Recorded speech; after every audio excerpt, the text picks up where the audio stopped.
El primer libro, la primera obra publicada por Nietzsche y con la que vamos a inaugurar nuestro curso, lleva por título El nacimiento de la tragedia. Y aunque os sorprenda, esta no fue una obra filosófica, sino que se trata de un estudio filológico, de un análisis filológico de una de las formas del teatro de ese género dramático nacido en Atenas que fue la tragedia. Un estudio filológico además muy complejo y muy denso. Ello se debe a que nuestro filósofo no estudió filosofía. Friedrich Nietzsche no cursó estudios filosóficos como tal, no hizo la carrera de filosofía, sino que fue un brillantísimo filólogo clásico. Un filólogo clásico especializado en la literatura griega. Ahora podemos comprender mejor por qué los griegos tienen un peso tan radical en el pensamiento de Nietzsche. Nietzsche no solamente se inspiró en los griegos, sino que tuvo un conocimiento directo de primera mano de su pensamiento. Fue por tanto un grandísimo filólogo y su carrera intelectual no se inició en la filosofía, sino en la filología. Bien, pues fue precisamente a raíz de sus estudios filológicos, de sus lecturas filológicas de los griegos, cuando Nietzsche entró en contacto con el pensamiento de los presocráticos e inició su viraje, su giro hacia la filosofía. Por eso os decía en las clases anteriores que el conocimiento preciso de los griegos es absolutamente fundamental para entender el pensamiento de Nietzsche. Y siendo que Nietzsche es la base de la mayor parte de los pensadores, de los filósofos del siglo XX, entender a los griegos es capital para entender también el propio pensamiento contemporáneo.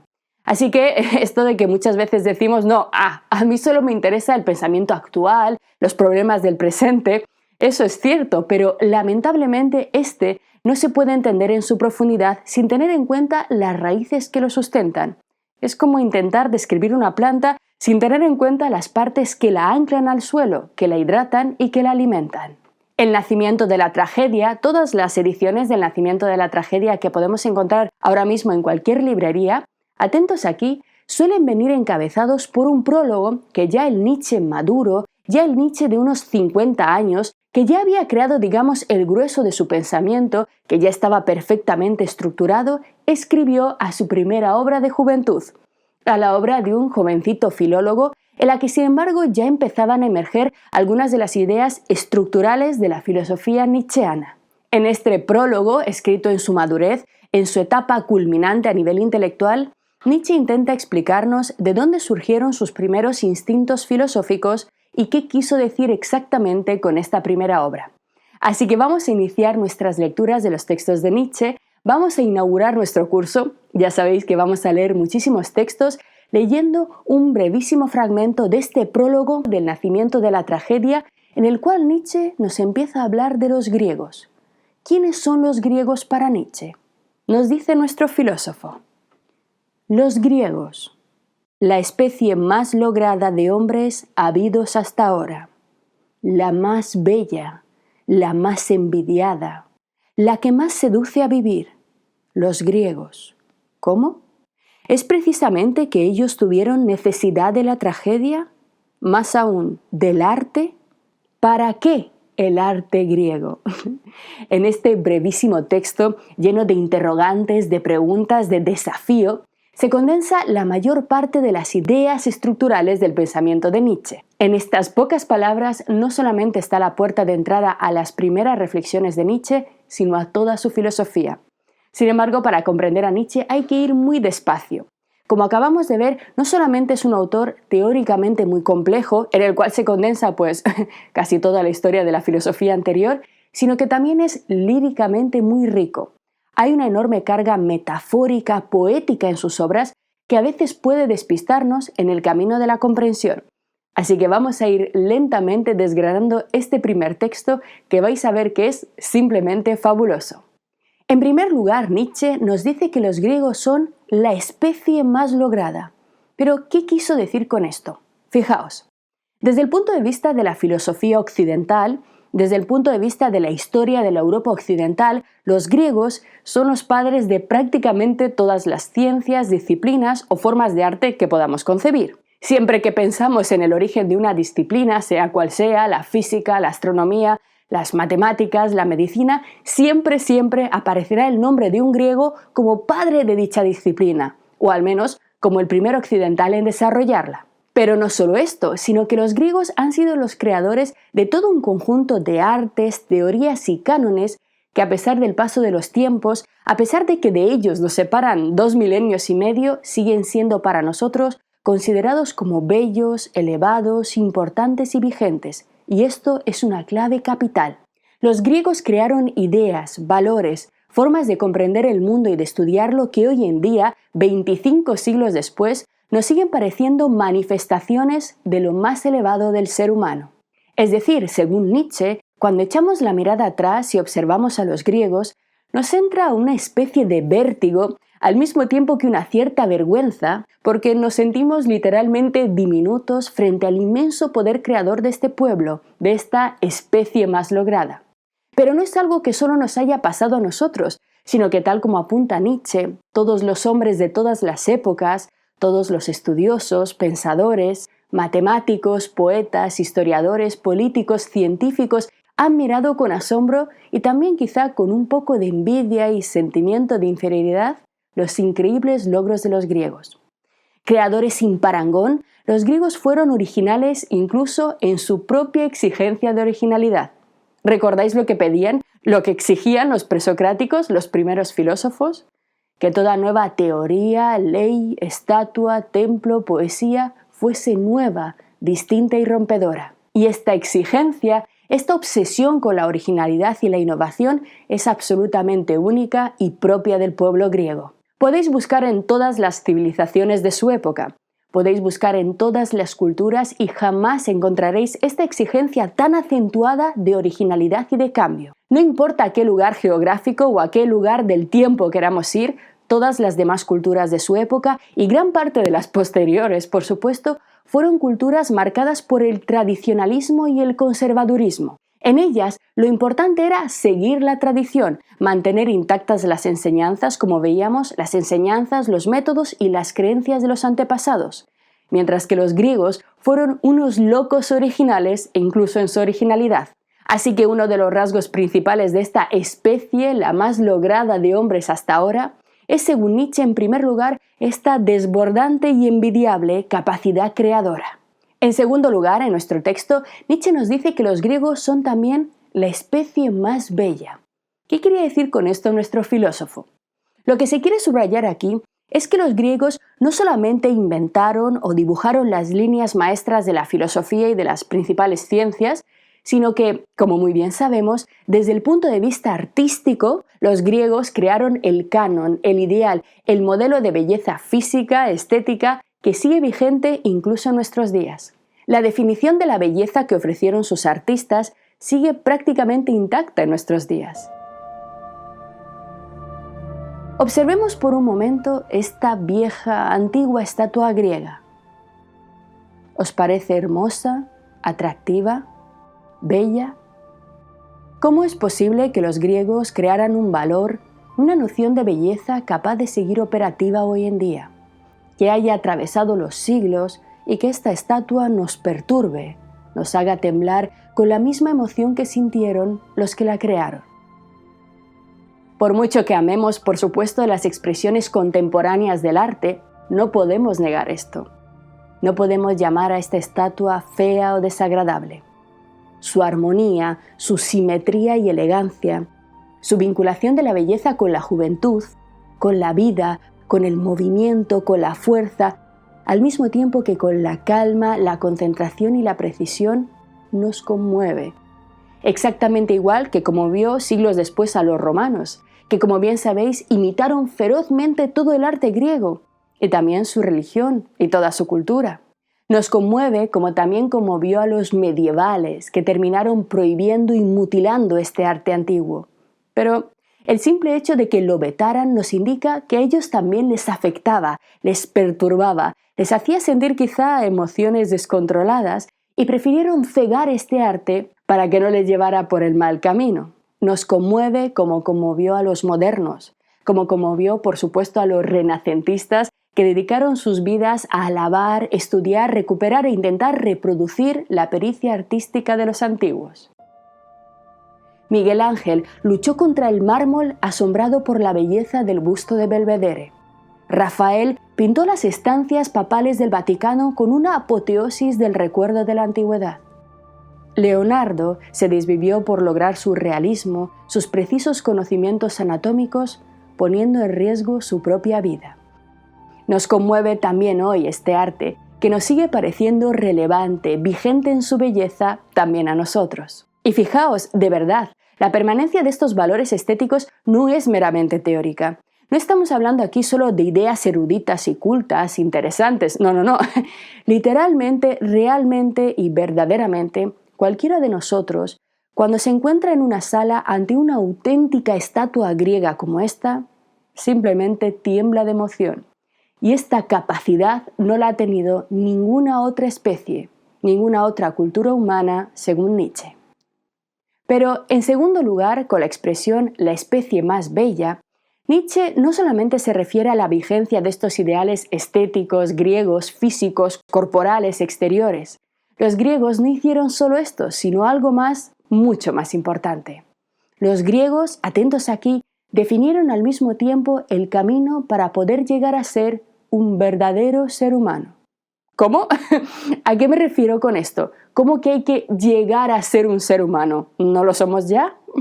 Fijaos, toda la filosofía griega, si la analizamos de cerca, en realidad está centrada en la búsqueda de un camino, de una vía para que el sujeto pueda llegar a ser un ser humano completo, realizado y por ello plenamente feliz. Así, una idea central de la filosofía griega es que la humanidad es una aspiración. ¿Y a qué me refiero con esto? Es algo bastante extraño para nosotros, pero para los griegos, por el simple hecho de pertenecer a la especie del Homo sapiens, por el simple hecho de pertenecer a la especie humana, no quiere decir que automáticamente seamos verdaderos y plenos seres humanos. Para ellos, la humanidad era una meta que solamente se alcanzaba llevando a cabo determinadas cosas, tomando determinadas decisiones y trayendo a la realidad determinados actos que nos podían llevar a alcanzarla o no. La posibilidad de existir en este mundo como simples bestias era una posibilidad muy real y muy común para los filósofos griegos. La salida de la animalidad exigía para ellos, por tanto, fuerza, responsabilidad y voluntad.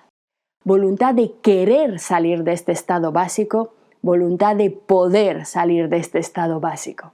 Así, la filosofía griega nos dice que efectivamente todo niño humano, todo niño de sapiens, nace con unas virtudes, con unas capacidades, con unas posibilidades de desarrollar sus facultades intelectuales, artísticas, lingüísticas, matemáticas, etc. Sin embargo, todas estas virtudes, todas estas capacidades verdaderamente humanas para ellos, no brotan sin más en nosotros, sino que es necesario que cada individuo lleve a cabo un esfuerzo personal por desarrollarlas. El arte, por ejemplo, es una capacidad de todo ser humano, pero si no lo educamos, si no nos esforzamos en crearlo, no habrá arte. Los artistas no brotan, no surgen de la tierra como setas. El gran arte es fruto de un inmenso esfuerzo y de muchísimos años de educación. La música, la escultura, la pintura, lo mismo que las matemáticas, la filosofía o la física. Por eso, para los griegos, para llegar a ser verdaderos seres humanos, para poder denominarnos a nosotros mismos como seres humanos, necesitamos realizar, llevar a cabo un conjunto de acciones que nos pongan en el camino hacia esta meta o aspiración. Un esfuerzo que, evidentemente, como hemos visto, tendrá que ir muchísimo más allá de simplemente limitarnos a seguir las normas o las reglas, lo que se debe hacer, lo establecido por la cultura, la civilización, la tradición o la religión en la que nos ha tocado vivir. Fijaos, por tanto, en la importancia que tiene en la filosofía griega y que posteriormente tendrá en la filosofía nietzscheana la responsabilidad del individuo para llegar a ser seres humanos plenos. Y esto es muy importante. Para los griegos, la humanidad además está necesariamente conectada con la felicidad, de tal forma que solo el que consigue desarrollar sus capacidades propiamente humanas, artísticas, literarias, lingüísticas, filosóficas, podrá alcanzar la verdadera felicidad, la felicidad plena propia del ser humano. Porque esta felicidad momentánea y pasajera de los placeres básicos es la felicidad del animal que se sacia, que se reproduce, que come y que duerme. La felicidad plena, en cambio, la felicidad elevada, en Nietzsche, también estará completamente ligada a la responsabilidad del individuo. Y en esto nadie nos puede salvar, estamos completamente solos. Lo debemos lograr por nosotros mismos. El camino hacia la felicidad requiere, por tanto, fuerza, esfuerzo intelectual y una palabra que, como veremos, a Nietzsche le encantará: valor. Las ideas que acabamos de ver son extremadamente importantes porque además nos muestran de forma clara la diferencia tan grande que hay entre nuestra forma de entender las cosas, entre nuestra visión actual de las cosas y la mentalidad de los griegos. Para ellos, como decíamos, por el simple hecho de nacer, no adquirimos instantáneamente lo que hoy en día consideramos como derechos básicos, universales e inalienables, sino que para los griegos todo lo contrario. Había un conjunto de deberes que solamente si se cumplían adecuadamente a lo largo de la vida le daban a ese individuo, a ese sujeto concreto, el acceso a una serie de derechos. Esta diferencia tan radical entre los griegos y nuestra propia forma de ver las cosas se basa en la propia concepción griega de la política, atentos, en la cual se distinguía de forma clara entre ser humano y ciudadano. El ciudadano era aquel ser humano cuya opinión podía y debía ser tenida en cuenta en la política, es decir, en esta actividad en la cual se determina el destino de toda la sociedad en su conjunto. En Grecia, o mejor dicho, en Atenas concretamente, y en el resto de las polis que adoptaron el sistema democrático ateniense, solo los ciudadanos podían votar y solamente la opinión de los ciudadanos podía ser tenida en cuenta a la hora de tomar decisiones en la asamblea. Pero, ¿qué rasgos debían tener estos ciudadanos según los filósofos griegos? ¿Qué debía distinguirles de los simples seres humanos? Los dos elementos, los dos rasgos capitales que destacaron en sus teorías políticas la inmensa mayoría de los filósofos griegos del momento y que tenemos que entender porque son cruciales también para el pensamiento nietzscheano, son los siguientes. Los verdaderos ciudadanos debían estar dotados de racionalidad y autonomía. Es decir, el ciudadano era exclusivamente aquella persona que había logrado alcanzar un nivel cognoscitivo, racional, cultural suficiente y un grado de autonomía también suficiente para poder opinar en las asambleas, para poder pretender que su opinión fuera tenida en cuenta en aquella actividad que, repito, decidía acerca de la vida de toda la comunidad. Así que, si bien todos los griegos que formaban parte de las ciudades-estado, los atenienses, por ejemplo, vivían y convivían juntos, si bien todos ellos eran parte de una misma sociedad, vivían y morían juntos, vivían bien si tomaban buenas decisiones o perecían todos juntos si una mala decisión les conducía a la guerra o a cualquier otra desgracia. Así que, si bien todos formaban parte de una comunidad democrática, entendían que no todos debían hablar, opinar o intervenir en la asamblea, porque no todos ellos estaban igualmente formados y capacitados para poder tomar decisiones tan importantes.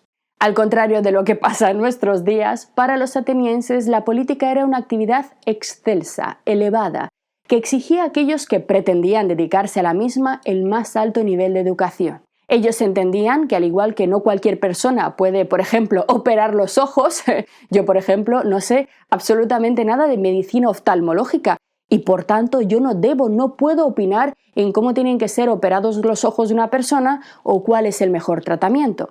Ellos entendían, por tanto, que al igual que no cualquier persona puede opinar cuándo se deben realizar las cosechas o las siembras de las semillas, no cualquier persona puede opinar en cómo se puede hacer el mejor barco de guerra, no cualquiera puede opinar en cuál es la mejor medicina para tratar una enfermedad, entendían que de la misma forma en la que en estos oficios solo puede opinar el que sabe, el que tiene experiencia, el que se dedica a ello, entendían que en el caso de la política, que frente a todas las demás actividades es la más importante, porque solo si hay política se puede desarrollar la medicina, el comercio, el arte, solo si la política permite una estabilidad social y un bienestar social y la paz, solo si hay una buena política, todo lo demás se puede dar.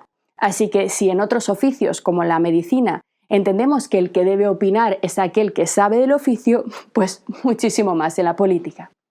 Por ello, aunque en una parte importante de su historia Atenas fue una democracia en la que todos sus ciudadanos podían teóricamente votar, no todos los seres humanos, pero sí todos los ciudadanos varones a partir de una determinada edad, entre ellos se entendía que no todos podían o debían hablar en la asamblea, sino solo los dotados de suficientes conocimientos para ello.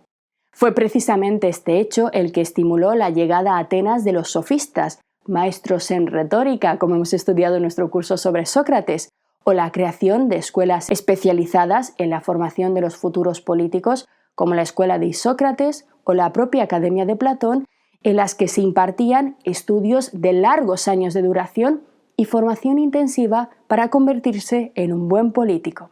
Así que el político, aquel que se atreve, aquel que le echa el morro de pretender dirigir a la comunidad y conducirla hacia su destrucción o hacia su felicidad, tiene que ser una persona que tenga, al menos como exigencia para los filósofos griegos, estos dos rasgos: racionalidad y autonomía. Si os fijáis bien, los modernos abrazaron literalmente esta idea griega.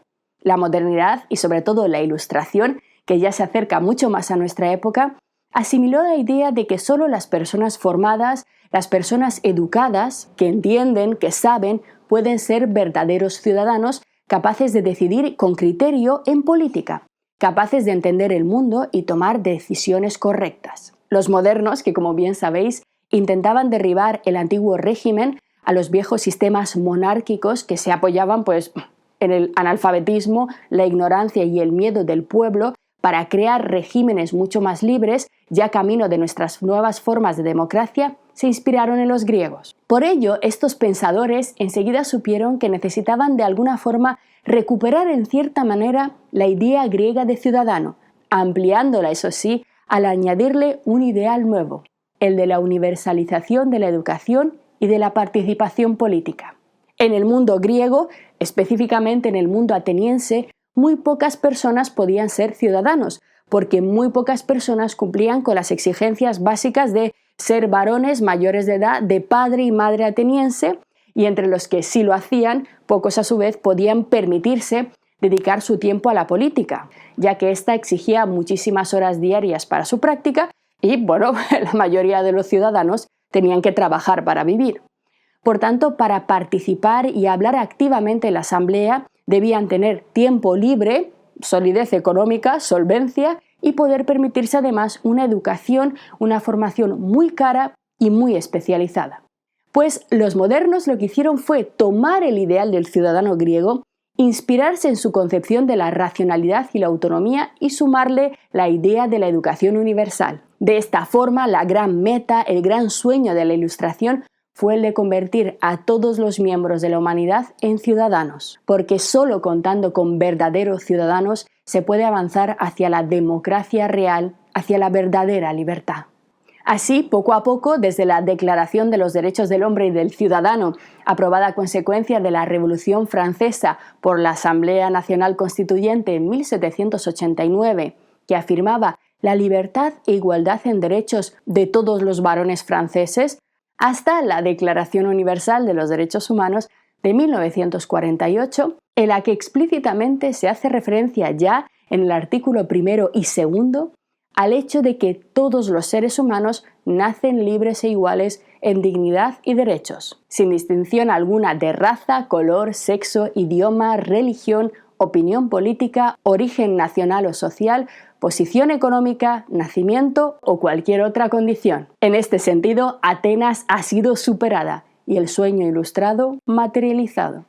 En el artículo 26, además, se afirma que todo ser humano tiene derecho a la educación, que deberá ser gratuita y obligatoria.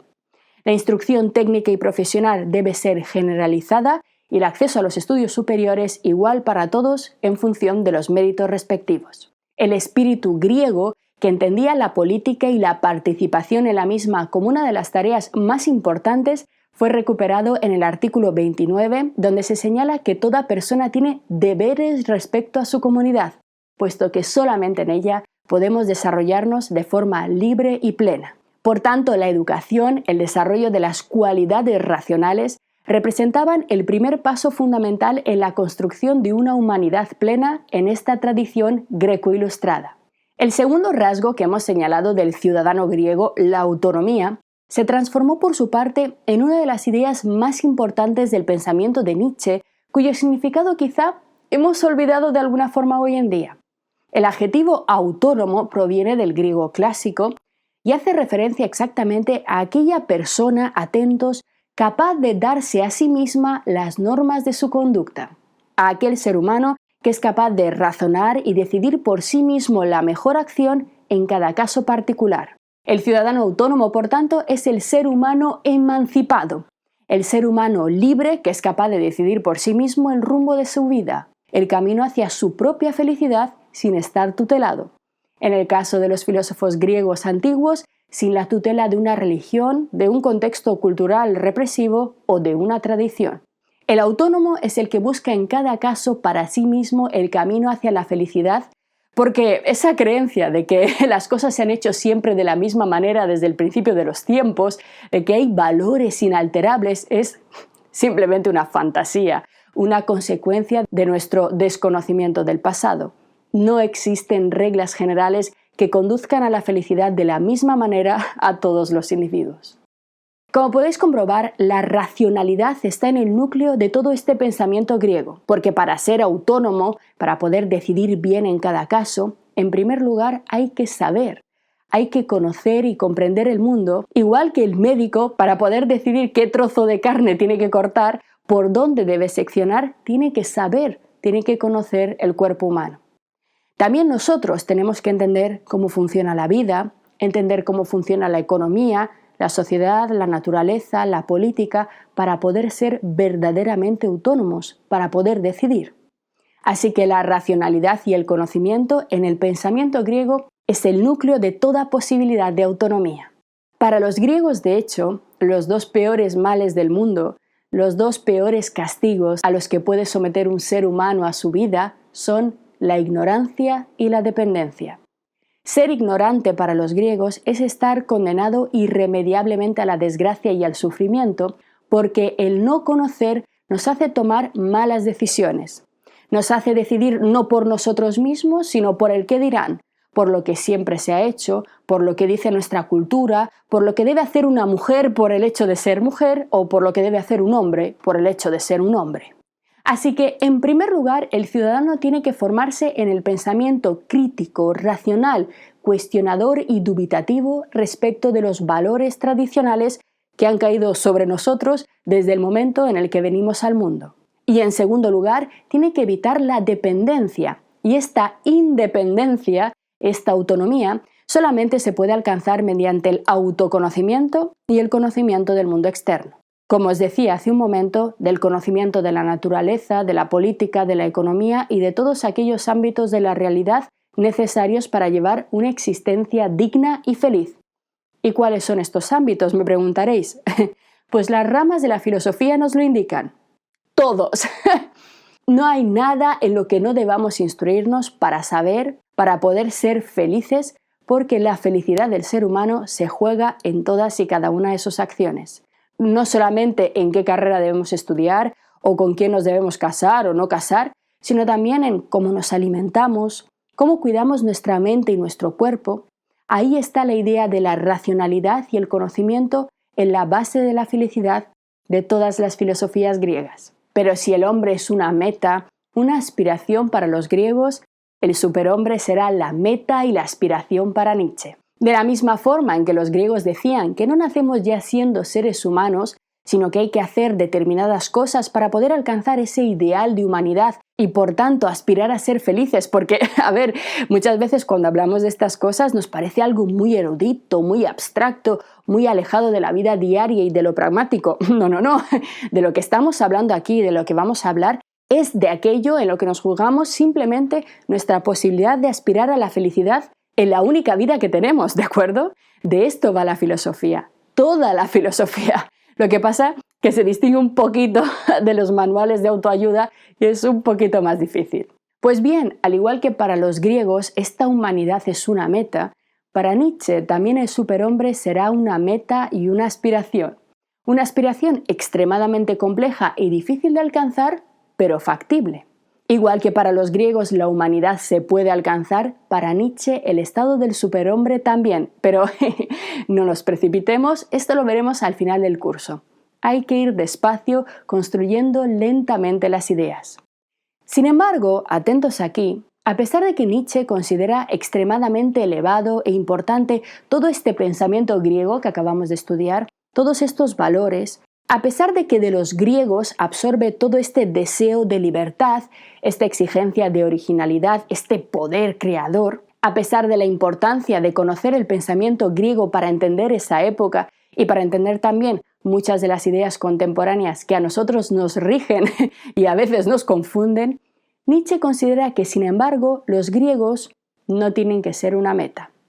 Estos valores no tienen que ser aquello que el ser humano debe buscar. Sorprendente. La propuesta de Nietzsche no será en ningún caso una vuelta a los griegos. Es decir, los griegos para Nietzsche son de alguna manera la plataforma de lanzamiento. Son la herramienta que nos servirá para comprender un estado del pensamiento humano anterior a la llegada de otras formas de moralidad. Los griegos son de algún modo un lugar en el que respirar, un lugar en el que inspirarse. Sin embargo, los griegos necesariamente tienen que ser dejados atrás, tienen que ser superados. ¿Por qué? Nietzsche nos lo explica de una forma muy clara. Porque estos valores, sus valores, no fueron lo suficientemente fuertes, ya que una nueva moral apareció en Europa y consiguió derrotarles. Una nueva moral que terminó por aniquilar todas estas ideas, la moral cristiana. Así que tenemos que regresar a los griegos, tenemos que conocerlos, empaparnos de su vitalismo y de su fuerza, respirar en el pensamiento griego aire puro, pero tenemos que ir más allá. La edad de oro del hombre para Nietzsche no está en los griegos. La edad de oro para Nietzsche no está en el pasado, sino en el futuro. Y esta edad la tenemos que construir. Lo que acabas de ver es solo un pequeño fragmento de este curso. Si quieres disfrutarlo en su totalidad y descubrir muchos otros cursos de filosofía, historia de la ciencia e historia del arte, visita nuestra web anaminecan.com. Y recuerda, este proyecto solo es posible gracias a nuestro programa de microfinanciación. Si quieres apoyarnos, conviértete en uno de nuestros micromecenas en Patreon. Desde solo €1 al mes nos ayudarás activamente a seguir difundiendo la cultura, garantizando nuestra plena libertad intelectual y económica. Encontrarás todos los links para conocer mejor nuestra historia aquí abajo en la descripción del vídeo. Gracias por hacerlo posible.